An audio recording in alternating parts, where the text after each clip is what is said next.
ആദ്യത്തെ 3 ദിവസം വെള്ളവും കാപ്പിയും മാത്രം കുടിച്ചിട്ട് വേറെ ഫുഡൊന്നും കഴിക്കില്ല. വെള്ളവും കാപ്പിയും മാത്രം കുടിച്ചിട്ട് ജീവിച്ചു. അപ്പൊ 3-ാമത്തെ ദിവസം രാത്രി ഞാൻ കൊളാപ്സ് ആയിപ്പോയി. തലറങ്ങി വീണു വീട്ടിൽ തന്നെ റൂമില്. അങ്ങനെ കുറച്ചു നേരം കഴിഞ്ഞപ്പോ ബോധം വന്ന് എണീച്ച് ഒരു ആരും ഉണ്ടായിരുന്നില്ലേ കൂടെ?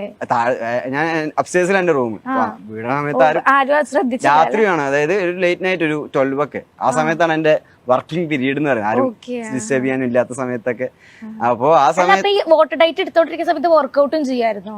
ഞാൻ ഓടാനൊക്കെ പോയിരുന്നു. വർക്ക്ഔട്ട് ജിമ്മായിട്ടുള്ള സംഭവങ്ങളല്ലല്ലോ, നമ്മൾ ഓടുക എന്നുള്ള, ഓടിയിട്ട് തടി കുറയ്ക്കുക, മസിൽ ഷ്രിങ്ക് ചെയ്യാന്നുള്ള അങ്ങനെയാണല്ലോ ആ കഥാപാത്രം. മസിൽ വരെ ഷ്രിങ്ക് ചെയ്ത് പോവാന്നുള്ളൊരു വെയിറ്റും കാര്യങ്ങളൊന്നും എടുക്കാൻ പറ്റും. അല്ല, വെയിറ്റ് എടുക്കുമ്പോ യൂഷ്വലി മസിൽ ഗെയിൻ ചെയ്യാണല്ലോ ചെയ്യാ. ഇത് മസിൽ ഷ്രിങ്ക് ചെയ്യാന്നുള്ള രീതിയിൽ വൈകുന്നേരങ്ങളിലൊക്കെ ഓടാൻ പോകും. ഒരു 1 hour ഒക്കെ ഓടാൻ. വെള്ളം മാത്രം കുടിച്ച് പിന്നെ വർക്ക്ഔട്ടും ചെയ്യണ്ട, ഭയങ്കര ഒന്നും ഇല്ലാണ്ടാവും, ടയർഡാവില്ലേ?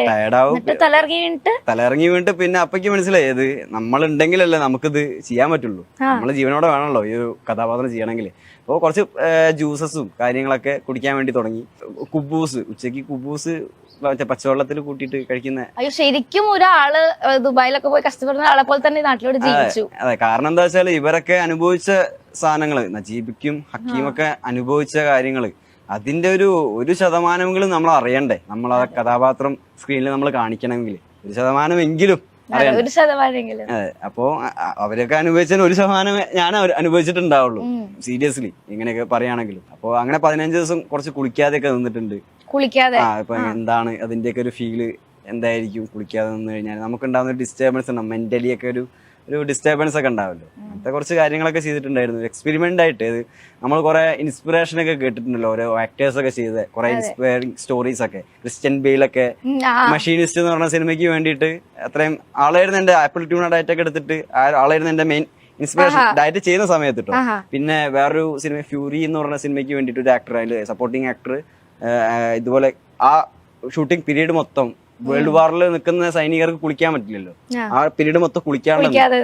അപ്പൊ അതൊക്കെ ഒരു ഇൻസ്പിറേഷൻ. ചെറുപ്പം മുതൽ ഇങ്ങനത്തെ കുറെ പടങ്ങൾ കണ്ടിട്ട് വളർന്ന ഒരാളാന്ന് തോന്നുന്നു. ഒരു സിനിഫൈലാണ് ഒബ്വിയസ്ലി.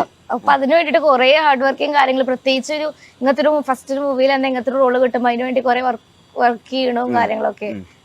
പിന്നെ ഞാൻ നേരിട്ട് ഇതൊക്കെ കഴിഞ്ഞ് ഞാൻ രാജുവേട്ടനെ പിന്നെ കാണുന്നത്, രാജുവേട്ടൻ ഫുൾ ഡയറ്റ് ചെയ്തിട്ട് മാർച്ച് 15-ാം തീയതി സെറ്റിൽ വെച്ചിട്ടാ. കണ്ടപ്പോഴാണ് മനസ്സിലായത് എനിക്ക് ഇൻസ്പിറേഷന്റെ കാര്യമൊന്നും ആവശ്യമില്ല, അങ്ങോട്ട് ആളെ കണ്ടാൽ മതിയായിരുന്നു എന്നുള്ള രീതിയില്. മൂപ്പരാൾ ഇതേപോലെ ഡയറ്റും കാര്യങ്ങളൊക്കെ ആയിട്ടല്ലേ. പിന്നെ ഞാൻ പറയട്ടെ, രാജുവേട്ടൻ ഇപ്പം ഈ പടം ഇറങ്ങണേക്കെ മുന്നേ പല ഇന്റർവ്യൂസും കൊടുക്കുമ്പോഴും ഗൂഗിൾ എവിടെ ഇങ്ങനെ അന്വേഷിച്ച് നടക്കുന്നുണ്ടായിരുന്നു. എന്താ ഭയങ്കരമായിട്ട് ഇംപ്രസ് ചെയ്തു രാജുവേട്ടനെ.